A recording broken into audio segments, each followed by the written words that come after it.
ઘણા લોકો ડરતા હોય, ઠાકોરજી પધરાવવાનો ડર લાગે, અપરાધ થશે તો, દોષ થશે તો. અરે પ્રભુથી દૂર રહેવું એ શ્વાસે શ્વાસે દોષ છે, એમ શાસ્ત્ર કહે. એટલે પ્રભુ પધરાવીને દોષ થશે તો ઠાકોરજીએ તો વચન આપ્યું છે તારા દોષો સામે નહીં જો. કારણ કે એ થતા દોષોમાં બચાવનારો તમારા ઘરે છે, પણ જેના ઘરે બચાવનારો જ નથી તો એને બચાવશે કોણ? પ્રભુ પધરાવીને તમારા માથે કોઈ બચાવનારો આવે કે તમારા જીવનમાં આવતા સંકટોમાં તમારો માથે બિરાજતો ઠાકોરજી તમારી રક્ષા કરે. એટલે પ્રભુ આપણી સુરક્ષા છે, ભાર નથી, બંધન નથી. અને એટલા માટે જે ઠાકોરજી પધરાવે ને એને તો નિશ્ચિત થઈ જાય મારા માથે ઠાકોરજી બિરાજે, મારે બધેથી પાર પડે. લોકો અલૌકિક કરવામાં નેગેટિવ થઈ જાય અને લૌકિક કરવામાં એટલા પોઝિટિવ હોય. ધંધો કરવો હોય કે એક દુકાન ખોલીશ ને પછી બે કરીશ ને પછી બધે બ્રાન્ચ ખોલીશ, એટલો આશાવાન હોય. અને સેવા પધરાવાનું કહીએ ને તો સૌથી પહેલું શું યાદ આવે? પણ સૂતક પડશે તો. હવે આટલું સારું કામ કરવા જાવ છે પણ કોઈના મરવાનું ક્યાં વિચાર કરે? બધાનું સચવાઈ જાય છે તો તમારું સચવાઈ જશે. કોઈનું અટકતું નથી. જો જેના માટે ઠાકોરજી બિરાજ્યા, અહીંયા કેટલા લોકો છે, કોઈને વાંધો આવે, રસ્તો નીકળી જ ગયો, તમારો પણ રસ્તો નીકળી જશે. કરશો તો બધું થઈ જશે, પણ વિચાર્યા કરશો તો જીવન જતું રહેશે. ક્યારે કરશો? કયા દિવસની અનુકૂળતાની રાહમાં બેઠા છો કે આખું ગામ ભેગું મળીને આવશે એક દિવસ ઘરે ને એમ કહેશે હવે તમે સેવા પધરાવો, અમે કોઈ તમને ડિસ્ટર્બ નહીં કરી. ત્યારે પધરાવશું. શરીર ચાલે છે ને ત્યારે કરી લો, કારણ કે પછી શરીર સાથ નહીં આપે તો કઈ નહીં થાય.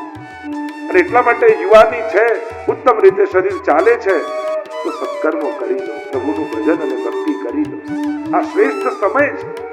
યાત્રાઓમાં જઈ આવો, કથાઓ મનોરથો કરી લો. હમણાં શરીર ચાલે છે તો દોડાદોડી કરીને બધું જ થઈ ગયું અને પછી કઈ નહીં થઈ. અને એટલા માટે અનુકૂળતાઓની પ્રતીક્ષા ન કરો, કરો પ્રભુ અનુકૂળતા કરી આપે. ઠાકોરજીનું કાર્ય કરો, ઠાકોરજી જ રક્ષક છે. અને જેના ઘરે બચાવનારો આવી ગયો હોય એને પછી શું ચિંતા કરવાની? બચાવનારો નથી એને ચિંતામાં રહેવાનું. ઠાકોરજી છે એને ચિંતા નહીં કરવાની. અને તમને તો બચાવનારો છે, જેના ઘરે નથી એને ચિંતા કરવાની. અહીંયા તુલાવર્તનો ઉદ્ધાર કર્યો. આગળ અનેકવિધ પ્રકારની લીલાઓના વર્ણન આવ્યા. પ્રભુ વિવિધ પ્રકારની લીલાઓ કરી ભક્તોના ચિત્તનો નિરોધ કરી રહ્યા છે. વસુદેવજીએ ગર્ગજીને મોકલ્યા છે અને કહ્યું જાઓ મારા બાળકોનું નામકરણ કરીને આવો, ગોકુલમાં મારા બંને બાળકો. અને જ્યાં વસુદેવજીએ મોકલ્યા, ગર્ગજી આવ્યા છે. આ ગર્ગજીએ ગર્ગ સંહિતા લખી છે. બને તો જેમ ભાગવતજીનું જે અધ્યયન કરતા હોય અને કૃષ્ણ ચરિત્રને વધારે જાણવા માંગતા હોય એને જીવનમાં એકવાર ગર્ગ સંહિતા પણ વાંચવી. ખૂબ સુંદર વર્ણન પ્રભુની લીલાઓના કર્યા છે. એમ તો હરિવંશ પુરાણ અને ગર્ગ સંહિતા આનું પણ પાઠન કરવું, પ્રભુના ચરિત્રોના અવગાહન કરવા.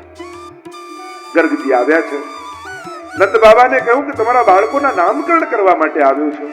તો વસુદેવજીના બાળકનું નામકરણ કરવું તો તમારા લાલનનું પણ કરી દઉં. નંદ બાબા કહે પણ તમે કંસ રાજાના પુરોહિત છો, અમારા બાળકોના નામકરણ કરશો તો એ નારાજ થશે. ગર્ગજી કે કોઈને ખબર નહીં પડે છે નામકરણ કરીશું, ગૌશાળામાં જઈને આપણે કરીશું. અને બીજા દિવસે ગૌશાળામાં બધી જ તૈયારીઓ કરી છે. આપણે ત્યાં 16 સંસ્કાર છે. આ નામકરણ આદિ પણ 16 સંસ્કારમાં આવે અને 16 પ્રકારના સંસ્કાર કરવામાં આવે. નામકરણ વિધિ કરવાની તૈયારી કરી છે. યશોદાજી અને રોહિણીજી બંને તૈયાર થઈને બેઠા છે. દાઉજી અને પ્રભુને લઈને ગોદમાં બિરાજમાન થયા છે. નંદ બાબા બધી વિધિ વિધાન કરી રહ્યા છે અને નામ પાડવાનો સમય આવ્યો. સૌથી પહેલા દ્રષ્ટિ પડી દાઉજી ઉપર અને ગર્ગજી બોલ્યા આ મારા મનને કર્ષણ કરી રહ્યો. અને પ્રભુ તો ત્રણેય રીતે આકર્ષણ કરે, નામથી, રૂપથી, લીલાથી, ધામથી, ગુણથી. અને કર્ષણ કરે છે એટલે આનું નામ હું કૃષ્ણ રાખું છું. બોલો કૃષ્ણ કનૈયા. કૃષ્ણ નામ જપતે શ્રવણ સુન્યોરી આલી, ભૂલીલી ભવન હો તો બાવરી. કૃષ્ણ નામમાં તાકાત એ બળ છે. કહ્યું કૃષ્ણ રાખી. ઉપનિષદમાં પણ પ્રસિદ્ધવાચક શબ્દ નશ્ચ નિવૃત્તિવાચક કયો રૈક્ય પરબ્રહ્મ કૃષ્ણ વિધીયતે. જે સદાનંદ છે એ કૃષ્ણ છે. અને કૃષ્ણ નામ રાખ્યું, નામકરણની વિધિ થઈ છે. હવે પ્રભુ ધીરે ધીરે મોટા થવા લાગ્યા, અનેકવિધ પ્રકારની લીલાઓ કરી ભક્તોને આનંદ આપવા લાગ્યા. 7 પ્રકારે બાલ લીલાનું વર્ણન કર્યું છે. મહાપ્રભુજી કહે પ્રભુ ધીમે ધીમે ઘૂંટણીએ ચાલતા થયા, સુંદર નુપુર સિદ્ધ કરાવ્યા અને છમ છમ છમ છમ ધ્વનિ થાય. પાછળ વળી વળીને જુએ, અરે કોણ આવી રહ્યું છે? ખબર પડી કે આ તો મારા ચરણારવિંદમાંથી જ અવાજ આવે. અને હજી થોડા મોટા થયા અને હવે તો બપોર થાય એટલે બધી ગોપીઓ કામમાંથી નિવૃત્ત થઈ ઉતાવળી નંદાલયમાં આવી જાય. ચલો લાલન કો ખિલાવે જાય, લાલનને રમાડવા જાય. બધી જ ગોપીઓ ભેગી થઈ જાય, ટોળે વળી ગોળ ગોળાકાર કરી બેસી જાય. વચમાં લાલનને પધરાવે. કોઈ જુદા જુદા વાઘા અને વસ્ત્ર લઈને આવે, કોઈ સુંદર ખીલોના લઈને આવે, ઠાકોરજીને ખીલાવે. ઘણી ગોપીઓ આવે, લાલનને શીખવાડે છે, લાલન આપનું નામ બોલો તો, મારું નામ બોલો તો, એમ પ્રભુને બોલતા શીખવાડે. ચલવન શીખવત યશોદા મૈયા, આંગળી પકડીને ધીરે ધીરે લાલનને યશોદાજી ચલાવે છે. ધન્ય છે આ બ્રજવાસીઓ, દુનિયાને ચલાવનારા પરમાત્માને આજે યશોદાજી ચલાવતા શીખવે છે. કેટલીક ગોપીઓ બેસી જાય ને કહેવા લાગે, લાલન શીખવાડવા લાગે છે, લાલન बताओ आपके हस्त कहाँ है? लालन आप बताओ. अच्छा लालन आपके नासिका कहाँ है? नासिका नहीं बताओ. ગોપીને જેવું લાલનને કાન પકડાવી દો. અચ્છા લાલન કાન કहाँ है? અને આ ચતુર શિરોમણી ગોપીના કાન ખેંચીને કે આ રહે. આને કોઈ પહોંચે? ઠાકોરજી તો બધાના મનોરથ પૂરા કરવા પધાર્યા છે. રોજ પલ્લામાં ઝુલાવતા હોય ને યશોદાજી, એટલે ચોકમાં ઉભેલી ગાય રોજ દર્શન કરે અને આંખમાંથી આંસુ સારે.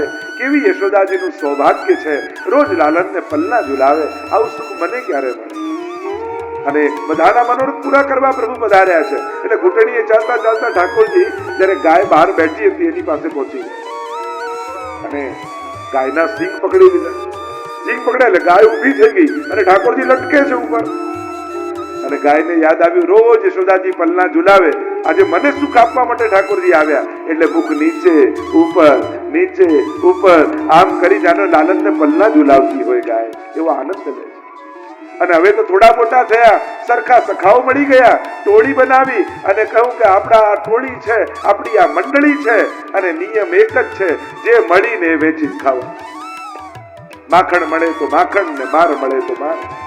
અને હવે તો ગોપીઓ ઉરાના લઈને આવવા લાગી. અરે યશોદા જો તારા લાલનને કંઈક તો સમજાય. વત્સાન મુંચન ક્વચિત સમય ક્રોશ સંજાત હાસ. અમારા વાછરડાઓને ક સમય છોડી જાય. હજી ગાયને દોવાની બાકી હોય અને આવીને છાનો માનો છોડી જાય વાછરડાને. બધું જ ગાયનું દૂધ પી જાય તો દોઈએ શું ને વેચીએ શું? યશોદાજી કે મારો લાલન જે કરે છે બરાબર કરે. ગાયના દૂધ ઉપર પહેલો અધિકાર તો વાછરડાનો જ છે. મહાપ્રભુજી અર્થઘટન કરે. વત્સ એટલે ભક્તો અને ક સમયે છોડવા એટલે હજી પાપ પુણ્ય કરવાના હિસાબ બાકી હોય એના પહેલા જ પ્રભુ કૃપા દ્વારા એનો ઉદ્ધાર કરી દે. પુષ્ટિ કહેવાય છે ને, કાળ, કર્મ અને સ્વભાવ, આ 3 બંધન બધાને છે. આ 3 દોરે દરેક વાછરડું રૂપ જીવ બંધાયેલું છે. કાળનું બંધન, કર્મનું બંધન અને સ્વભાવનું બંધન. આ દરેકને લાગે છે. દરેક કાળ જોડે બંધાયેલા છે, દરેક કર્મની ડોરમાં બંધાયેલા છે. કર્મ છોડતું નથી માણસ. અને ત્રીજું સ્વભાવનું બંધન. ઘણી વાર બધું જ સારું થઈ જાય તો છેલ્લે સ્વભાવ માણસનો નડી જતો હોય. પણ પ્રભુની પુષ્ટિ કોને કહેવાય? કાળ, કર્મ અને સ્વભાવ ત્રણેયનું અતિક્રમણ કરીને પ્રભુ જીવનો સ્વીકાર કરે એને કહેવાય પુષ્ટિ, એને કહેવાય કૃપા. એટલે કે જીવના કાળના બંધનને કાપી નાખે. પુરુષોત્તમદાસની વાર્તા નથી આવતી, 80 વર્ષના થઈ ગયા, છોકરાને જેવું બાપુજી ઘરડા થયા એટલે હું સેવામાં જઉં, અને 18 વર્ષના યુવાન દેખાયા. કાળના બંધનને કાપ્યા, તનુ નવત્વની પ્રાપ્તિ થાય. એટલે આપણે કહેતો સપ્તપદીનો પ્રસંગ આવે ને, પેલા માજી ઘરડા થયા ને યમદૂત લેવા આવ્યો કે માજી હવે તો ચાલો. માજી ક્યારે? હમણાં તો જન્માષ્ટમી આવે છે, જ્યાં પછી આવજે, ઉત્સવ પછી આવજે. પાછો ગયો, પાછો આવ્યો, હવે તો માજી ચાલો. અરે હમણાં તો રાધાષ્ટમી આવે છે, જ્યાં પછી આવજો. કાળને 7 વાર ફેરવી દીધો પાછો. કાળનું બંધન, તેને કાળ કર્મ નવ બાંધે રે, યમતે શિર ધનુષ ન સાંધે રે, એવો માર્ગ શ્રી વલ્લભ વર્ણો, ત્યાં નહીં પ્રવેશ વિધિ કરનો. કાળ કર્મના બંધનને તોડે, કાળનું બંધન, કર્મનું બંધન. લોકો ભલે એમ કહેતા હોય કે કર્મ તો ભોગવવા જ પડે, કર્મ છોડીને જઈ ન શકાય, કર્મ તો ફળ આપ્યા વગર જાય નહીં, પણ શાસ્ત્રોમાં છૂટવાનો પણ આવો પ્રકાર છે. જીવ જ્યારે શરણાગત થઈ જાય છે ત્યારે પ્રભુ એને કર્મના બંધનથી પણ મુક્ત કરે છે. ગીતાજીમાં સ્વયં જ્યાં સિદ્ધાંત કયો છે કર્મનો, ત્યાં જ એનો ઉપાય પણ બતાવ્યો. સર્વ ધર્માન પરિત્યજ્ય મામ એકમ શરણમ વ્રજ, અહં ત્વા સર્વ પાપેભ્યો મોક્ષયિષ્યામિ મા. હું ક્ષમા આપીશ, હું માફ કરીશ. અને એટલા માટે એવું ન માનતા કે કર્મ થઈ ગયા તો ભોગવવા જ પડશે. પ્રભુના શરણમાં જાઓ ને તો એક ક્ષમા પણ આપે અને સ્વભાવનું બંધન. અનેક પ્રકારનો સ્વભાવ હોય પણ ઠાકોરજી કૃપા કરી એને સ્વીકારી લે. આ ત્રણ દોરડામાં બંધાય તો વત્સાન વંચન ક્વચિત સમય. અને સ્તેયમ, હવે તો ચોરીના એવા એવા ઉપાય શીખી ગયો છે તારો લાલો. અમારા દહીં દૂધના મટકા ઉપાડીને જતો રહે છે, પણ ચીકા પર લટકાડો. અરે એ પણ લટકાડીને જોયું. આ ટોળી લઈને આવે, એકની પર બીજો, બીજાની ઉપર ત્રીજો ચડે, માટલી ઉતારે અને સરોવરમાંથી કમળની નાળ લઈ આવે અને એ નાખે મટકીમાં અને ઊંડો શ્વાસ લે એટલે બધું દૂધ બહાર આવી જાય. અને તો એવા એવા ઉપાયો આવડે. ગોપીઓ જુદા જુદા ઉરાનાના બહાને આવે. ખરેખર તો ગોપીઓ ઉત્સવ મનાવે છે.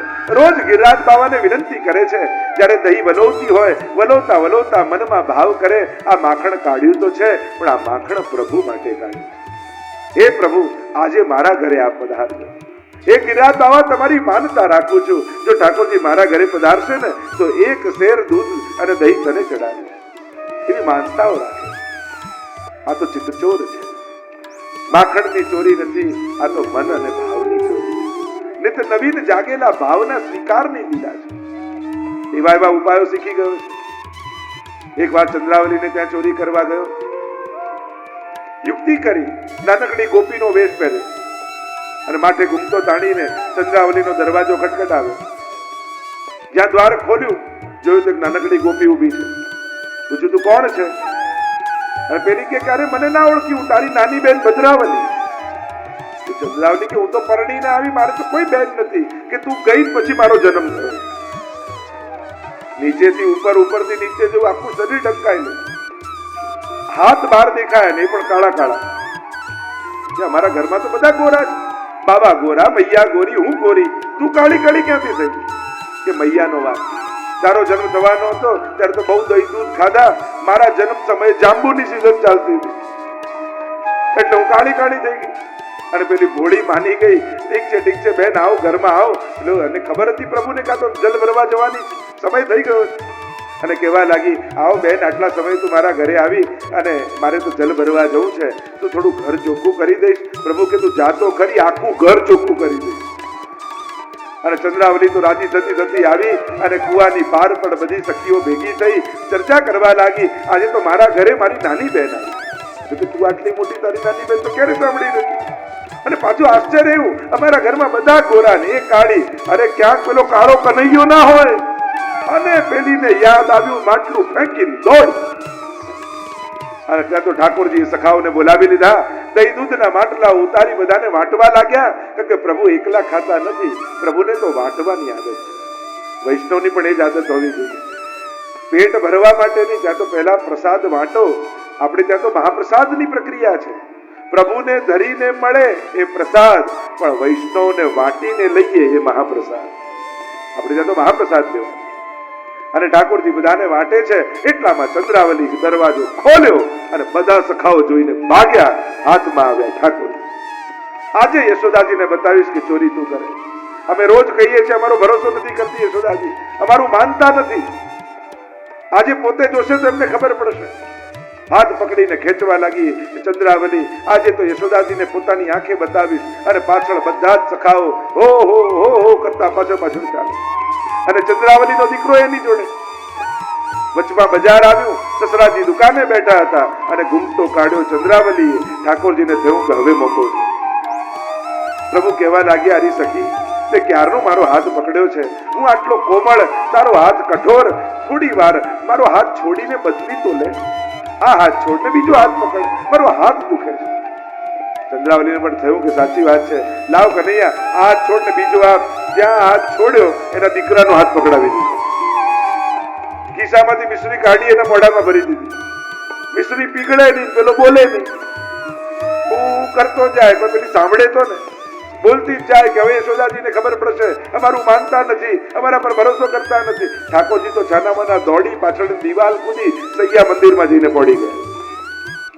બહાર આવીને બૂમ પાડવાની, યશોદા દેખ બહાર આવ, આજે ચોરને પકડીને લાવી છું, તારી આંખે જો તો તને ખબર પડશે. યશોદાજી બહાર આવીને જુએ તો પોતાના દીકરાનો હાથ પકડી રાખ્યો. યશોદાજી કે હું નહીં તું જો. અને જ્યાં ગોપીએ જોયું, અરે તું અહીંયા ક્યાંથી, પેલો કનૈયો ક્યાં ગયો, મને ખબર નથી. અને યશોદાજી બૂમ પાડી, લાલન બહાર આવ. આંખ મસલતા મસલતા લાલન બહાર આવ્યા. અરે મૈયા પોઢવા તો દે. અરે પેલી તો આંખ ફાડીને જોવા લાગી, હમણાં હાથમાં હતો અને આ સૈયા મંદિરમાંથી ક્યાંથી આવ્યો, શું થયું મૈયા? મૈયા કહેવા લાગ્યા, જો આ લાલન ચંદ્રાવલી કહે છે કે તું આના ઘરે ચોરી કરવા ગયો હતો. મૈયા આ ચંદ્રાવલી છે ને એને ભૂત વળગ્યું, હું એક મંત્ર એના કાનમાં કહીશ ને પછી એને ક્યારે આવું નહીં થાય. પાસે ગયા ચંદ્રાવલીના, નીચે બેસાડીને કહ્યું, આ વખતે તો દીકરાનો હાથ પકડાવ્યો, ફરી કહેવા આવીશ તો ધણીનો હાથ પકડાવી દઈશ. મૈયા હવે આને ક્યારે ભૂત નહીં લાગે. અનેક પ્રકારની પ્રભુ લીલાઓ કરે છે. જેના ઘરે ચોરી થાય એ મોટો ઉત્સવ કરે. એક નવી બહુ પરણીને આવી, સાસુએ કહ્યું, જો જલ ભરવા જાઉં છું પણ અહીંયા એક નાનકડું બાળક ફરે છે ગોકુલ બ્રજમાં. એવું સુંદર બાળક છે, એવા સુંદર નેત્રો, એવું સુંદર મુખારવિંદ, એવા વાંકડિયા કેસ, પણ હું જાઉં ને જો ઘરે આવે તો જરાય મોહિત થતી નહીં. આવશે ને થોડું માખણ માંગશે, આપવા જઈશ તો આખું માટલું લઈ જશે. પેલી તો ડરી ગઈ, આવો ચોર છે. હા તો શું કરું બા, તમે ના હો તો લે આ દોરડું પકડ, અને આવે ને તો એને આ થાંભલા જોડે બાંધી દેજે, પછી હું એની જોડે સમજી લઈશ. ઠીક છે બા. અને આ તો સાસુ તો ગયા. થોડી વાર થઈ એટલે દરવાજો ખટખટ્યો. દ્વાર ખોલ્યો નવી વહુએ, અને જોયે તો એ શ્યામ સુંદર સામે ઉભા છે. એવું સુંદર સ્વરૂપ, જેવું વર્ણન કર્યું હતું એવા જ પ્રભુ દેખાયા. કહેવા લાગ્યા, ગોપીઓ અહીંયાથી હું નીકળતો હતો અને બહુ ઉનાળો છે, તડકો બહુ છે, મારું ગળું સુકાય છે, થોડું માખણ ઘરમાં છે. પેલી બહુ સમજી ગઈ, તું કૃષ્ણ છો ને? અરે તને મારું નામ ક્યાંથી ખબર? તારા વિશે મારા સાસુ બધું જ કહી ગયા છે. હું થોડું માખણ આપીશ અને તું આખું માટલું લઈને ભાગી જઈશ. અને મને કહી ગયા છે કે કનૈયો આવે તો એને આ થાંભલા જોડે બાંધી દે. અચ્છા આવું કહી ગયા છે? ઠીક છે, મને બાંધી દે. ઠાકોરજી થાંભલા પાસે ઉભા રહી ગયા, આમ હાથ કરીને ઉભા રહી ગયા. પેલી ગોળ ગોળ ગોળ ગોળ બાંધે, બંધાઈ જાય ને હાથ આમ લઈ લે એટલે બધું દોરડું પડી જાય. પાછા આમ ઉભા રહી જાય ને બરાબર બાંધ, ફરી પેલી બાંધે, પાછું હાથ લઈ લે ને પડી જાય. 3 વાર એમ થયું. ઠાકોરજીને થયું હવે મોકો છે. અરે તારી માએ તને બાંધતાય નથી શીખવાડ્યું. અમારા ગામમાં પરણીને આવી છે ને આટલું તને નથી આવડતું, લાવ મને દોરી આપ, હું તને શીખવાડું. પેલી ગભરાઈ ઠાકોરજીને આપી દીધી. ઉભી રહી જાય થાંભલા પાસે, ઉભી રહી ગઈ ને દોરડું પકડ. પેલી પકડ્યું. ઠાકોરજી ગોળ ગોળ ગોળ ગોળ ગોળ ગોળ ફરી અને બરાબર ગાંઠ બાંધી અને કહ્યું હવે શીખી ગઈ? કે હા, તો બંધાયેલી જ રહે. અરે મને છોડો તો ખરા. ઠાકોરજી કે આ તો પુષ્ટિ સ્વરૂપ છે, મને પકડતા આવડે છે પણ કોઈને છોડતા મને આવડતું નથી. એક વાર જેને પકડું એનો ક્યારે હાથ છોડતો. એ જ તો વચન મહાપ્રભુજીને ઠાકોરજી આપ્યું ને, શ્રાવણ શ્યામલે પક્ષે એકાદશ્યા મહાનિશી સાક્ષાત ભગવતા પ્રોક્તમ તદક્ષર સૌચ્યતે. અને એ સમયે એ પવિત્ર એકાદશી 4 વચન ઠાકોરજી આપ્યા મહાપ્રભુજી. પહેલું વચન આપ્યું, આપના દ્વારા જે જીવને બ્રહ્મ સંબંધ કરાવશો એનો નિશ્ચિત હું સ્વીકાર કરીશ. બીજું વચન આપ્યું, એક વાર જેનો સ્વીકાર કરીશ એનો ક્યારે ત્યાગ નહીં કરીશ. ત્રીજું વચન આપ્યું, પુષ્ટાવીને જેના માથે પધરાવશો ત્યાં સદાય પ્રગટ સ્વરૂપે હું બિરાજીશ. અને ચોથું વચન આપ્યું, આપની કાનીથી જે કાંઈ ભોગ ધરશે એને હું ચોક્કસ આરોગીશ. આ 4 વચને ઠાકોરજી સમય બંધાયેલા. અને એટલા માટે જેનું પણ બ્રહ્મ સંબંધ થયું છે ઠાકોરજી ક્યારે એનો ત્યાગ નહીં કરે. રામાનંદ પંડિત આદિના પ્રસંગો આપણે ત્યાં છે. પ્રભુ છોડતા નથી. અંતરાય હોય, કદાચ થોડો સમય અને વિલંબ થાય, પણ પ્રભુ સ્વીકાર ચોક્કસ કરે. અહીંયા અનેકવિધ પ્રકારની લીલાઓના, બાલ લીલાઓના, માખણ ચોરી લીલાના વર્ણનો આવ્યા. આચાર્યો ભગવદીઓએ અનેક પ્રકારથી વર્ણન કર્યા છે, પણ જેના ઘરે ચોરી થાય ને એ મોટો ઉત્સવ કરે. ભક્તાભિલાષા ચરિતાનુસારી દુગ્ધાદિ ચૌર્યેણ યશો વિસ્તારી. દુગ્ધાદિની ચોરી કરી પ્રભુ પોતાના યશનો વિસ્તાર કરે છે. કારણ કે ચૌરી લીલા છે, કર્મ નથી. મેં પહેલા જ દિવસે કહ્યું હતું, ભગવાનની કથામાં ભગવાન કોઈ કર્મ નહીં કરે, લીલા કરશે. જો આ કર્મ કર્યું હોત તો નિંદનીય હોત. લીલા છે એટલે સ્તુત્ય છે, આ ગુણગાન છે. પ્રભુ જેના ઘરે પધારે અને જ્યારે માટકીમાંથી ઠાકોરજી દહીં દૂધ આરોગીને ગયા હોય અને તૂટેલી માટલીમાં થોડું અજરામતનું દહીં પડ્યું હોય ને, ત્યારે એ ગોપી બધા ગોપીઓને બોલાવે कि देखो सखी आज मेरो भाग्य को उदय हो गया. ઠાકોરજીને કૃપા કી, પ્રભુ મારા ઘરે પધાર્યા અને મારી સામગ્રીનો અંગીકાર કરે.